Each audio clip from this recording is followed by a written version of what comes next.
لا الہ الا اللہ الہی رونق اسلام کے سامان پیدا کر، الہی رونق اسلام کے سامان پیدا کر، دلوں میں مومنوں کے الفت قرآن پیدا کر۔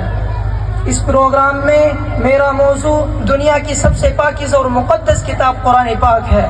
ہمیں چڑھتے سورج کی طرح یقین ہے کہ اس کا ایک ایک حرف سچا اور صادق ہے۔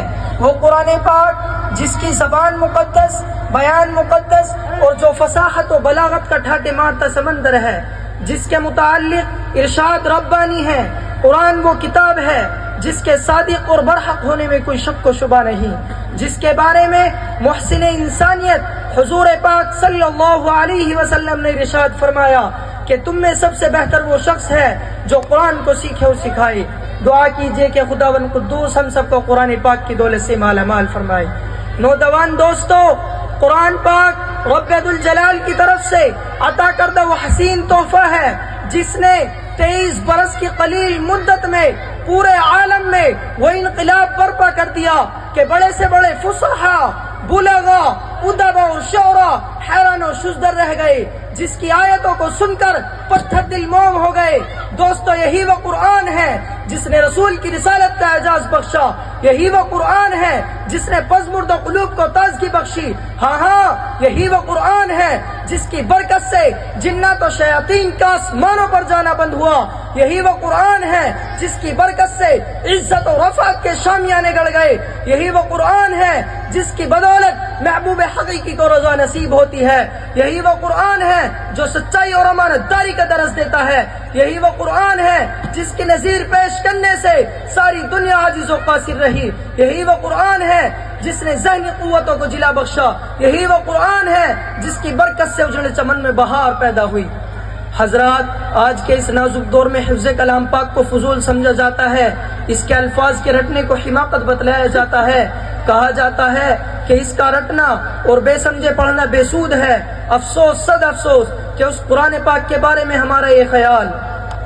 مسلمانوں، یاد رکھو، قرآن کریم رب کائنات کا مقدس اور عظیم کلام ہے، اور کیوں نہ ہو جبکہ اس کا اتارنے والا امین، جس کے ذریعے اتارا گیا وہ بھی امین، جس ذات پر نازل ہو وہ بھی امین، جس مقام پر نازل ہو وہ بھی امین، جس مہینے میں نازل ہوا تمام مہینوں سے افضل، اور جس رات میں نازل ہوا 1000 مہینوں سے بہتر ہے۔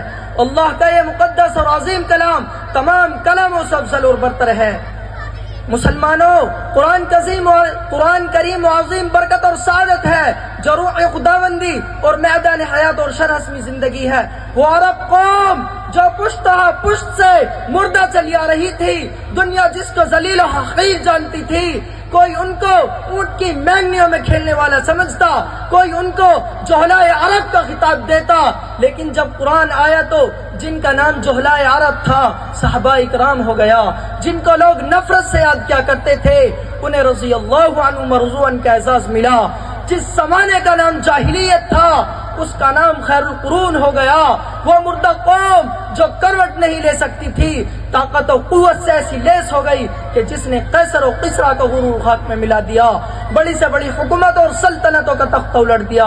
محترم دوستو، قرآن آیا تو زمان و مکان میں زندگی آئی، قرآن آیا تو عدل و مساوات کا پیغام آیا، قرآن آیا تو مذہب اسلام پھیلا، قرآن آیا تو مردہ قوم زندہ ہوئی، قرآن آیا تو قیصر و قسرا کا غرور خاک میں ملا، قرآن آیا تو باطل کے لہراتے جھنڈے ٹوٹ پڑے، قرآن آیا تو کفر و شرک دم توڑ گیا، قرآن آیا تو ساری کائنات کو نور ملا، قرآن آیا تو انسانوں کے پجاری خدا کے پرستار بنے، قرآن آیا تو توحید ملا، ایمان ملا، قرآن آیا تو گلستان کو بہار حسن عطا ہوا۔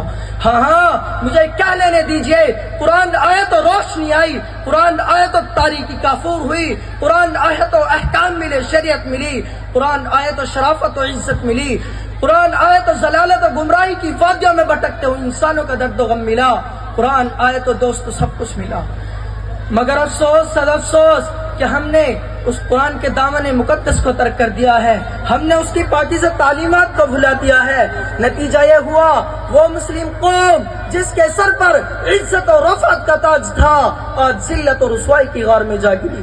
وہ قوم کامیابی جس کے آگے بڑھ کر استقبال کرتی تھی، ناکامی اس کا مقدر بن گئی۔ وہ مسلم قوم جس کی ایک آواز پر افریقہ کے جنگل میں رہنے والے خونخوار درندوں نے میدان خالی کر دیا تھا، آج ایک چونٹی بھی اس کو حکم ماننے کے لیے تیار نہیں۔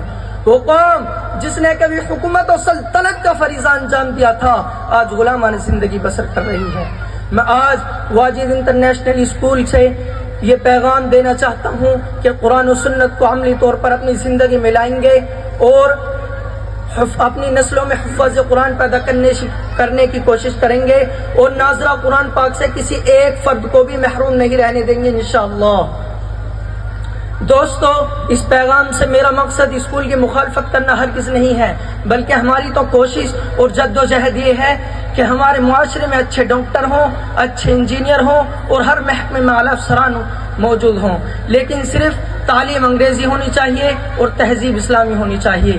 تم شوق سے کالج میں پڑھو اور پارک میں پھولو، جائز ہے جہازوں میں اڑو اور چرخ پر جھولو، صرف بندہ سخن عاجز کی رہے یاد، اللہ اور اپنی حقیقت کو نہ بھولو۔ السلام علیکم ورحمۃ اللہ وبرکاتہ، وما علینا الا البلاغ۔